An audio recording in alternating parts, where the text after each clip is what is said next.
मारा वो बड़ी अच्छी बात थी। अश्विन ने भी अच्छा गेंद किया और इन तीन स्पिनर्स ने मिलकर 30 ओवर में 6 आउट किए। यही भारत को चाहिए। यह भी साफ कर दिया भारत ने कि भी देखिए, जरा सोचिए कि आप वर्ल्ड चैंपियन सबसे ज्यादा बार वर्ल्ड कप जीती हुई ऑस्ट्रेलिया के साथ खेल रहे हैं। ऑस्ट्रेलिया ने बोर्ड पे सिर्फ 200 रन का टारगेट दिया है। कंडीशंस गेंदबाजी के माकूल हैं, स्पिनर का गेंद टर्न हो रहा है, नया गेंद स्विंग हो रहा है। अचानक से भारत का एक सलामी बल्लेबाज आउट हो जाता है, फिर दूसरा और फिर तीसरा, यानी कि भारत 2 रनों पर 3 विकेट गंवा चुका है और आप चेज कर रहे हैं 200। उस वक्त तो 200 जो थे वो 200 लग रहे थे। विराट आए थे और विराट के साथ आए केएल राहुल। अब विराट और केएल राहुल ने शुरू में थोड़ा स्ट्रगल किया। विराट का भी लग रहा था कि वो फ्लो में नहीं है। अचानक से एक गेंद जो बाउंसर है, विराट उसको मारते हैं, टॉप एज होता है, गेंद हवा में, एक आसान सा कैच हवा में जा रहा है और भारत के जितने क्रिकेट फैंस हैं वो कहते हैं ना, हार्ट इन द माउथ। इस तरफ से विकेट कीपर भागते हैं और सामने से मिचेल मार्श फील्डर भागते हैं। मिचेल मार्श गेंद को पकड़ते हैं, गिरते हैं और गेंद हाथ से निकल जाता है। 17 रन पर खेल रहे थे विराट कोहली और एंड में भारत ने 200 रन आराम से चेज कर दिए। आराम से इन द सेंस कि बाद में हमें स्कोर बोर्ड को देखकर लगता है कि बड़े आराम से चेज किए, लेकिन विराट कोहली और केएल राहुल ने जो बैटिंग की है उसने ना सिर्फ भारत को इस वर्ल्ड कप में पहली जीत दिलाई है, मेरा तो यह मानना है कि संजीवनी भी दी है। क्योंकि ऑस्ट्रेलिया के साथ अगर भारत इस मैच में हार जाता, एक तो आपके बल्लेबाजी पर सवाल होते, एक आप हार के साथ आगाज करते और आप पर वो पॉइंट्स टैली पर ना होने का दबाव भी होता। लेकिन इससे कई अच्छी चीजें भी निकली हैं। भारत ने ऑस्ट्रेलिया को हराया है, पॉइंट्स टैली पर आप आ गए हैं। एक टाइट मैच जीतने के फायदे भी होते हैं क्योंकि आप अपनी गलतियों से भी सबक लेते हैं। पॉइंट्स तो मिल चुके हैं, गलतियों से सबक भी लेते हैं। केएल राहुल और विराट कोहली, जिन्होंने 1 महीना पहले कोलंबो में वहां पर शतक लगाए और वहीं से भारत की टीम दौड़ना शुरू हुई, आज फिर उन्हीं दोनों ने आकर वो मैच बचाने और फिर मैच जिताने वाली पारी खेली। विराट का 100 नहीं हो पाया, लेकिन विराट कई 100 भुलाकर इस पारी को याद रखेंगे क्योंकि इस पारी ने वर्ल्ड कप में अगेंस्ट ऑल ऑड्स, अच्छी टीम के खिलाफ, ट्राइंग कंडीशंस में, मुश्किल हालात में यह 85 रन की पारी खेली। केएल राहुल ने भी जबरदस्त बैटिंग की और भारत को अब थोड़ा एडवांटेज यह है कि आपने एक बड़ी टीम को हरा दिया है। हां, नुकसान भी है कि आपका टॉप ऑर्डर नहीं चला। ईशान किशन को मौका मिला, उन्होंने गैर जिम्मेदाराना शॉट खेला।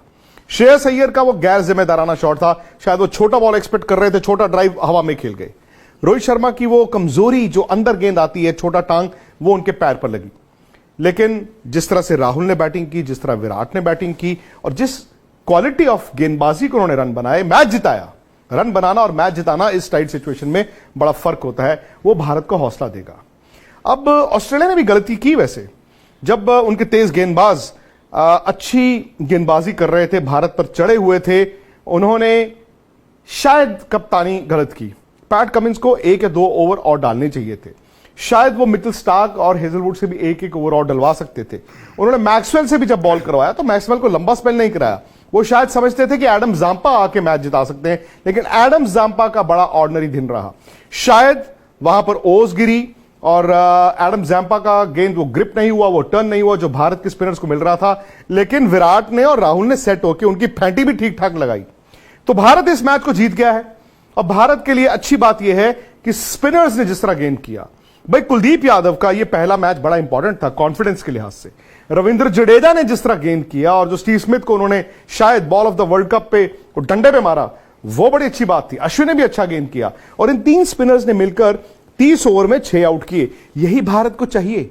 यह भी साफ कर दिया भारत ने कि भी देखिए, आने वाले मैचों में शायद जहां जहां इंडिया के मैचेस होंगे आपको थोड़ा ड्राई सरफेस मिलेगा। शायद इतना नहीं, लेकिन थोड़ा ड्राई सरफेस मिलेगा और ड्राई सरफेस में आपके भारत के स्पिनर्स जो हैं उनका रोल रहेगा। हो सकता है कहीं कहीं आपको 3 तेज गेंदबाज दिखें क्योंकि सिराज ने और बुमराह ने भी जबरदस्त गेंदबाजी की। तो आज वो माइनर एक जब 3 विकेटें भारत की गिर गई थी 2 रनों पर, उसके अलावा पूरी तरह से भारत का दिन था। और मुझे लगता है कि सारी टीमें ये देख रही होंगी, सारे फैंस ये देख रहे होंगे कि पहले ही मैच में विराट ने इतनी बड़ी पारी खेल दी। बड़ा खिलाड़ी जब टूर्नामेंट का आगाज इस तरह की पारी से खेलता करता है तो फिर वो आगे चलता ही जाता है। केएल राहुल भी, उन्होंने जिस तरह की पारी खेली, बाद में वो सेकंड फिडल खेल रहे थे, लेकिन वो जानते थे कि भाई अगर हम में से कोई आउट हो गया जल्दी तो हम मैच हार जाएंगे। तो भारत का ये विजयी अभियान है और हम तो यही चाहेंगे कि आप स्पोर्ट्स तक पर भारत की टीम को चीयर करें, हौसला अफजाई करें।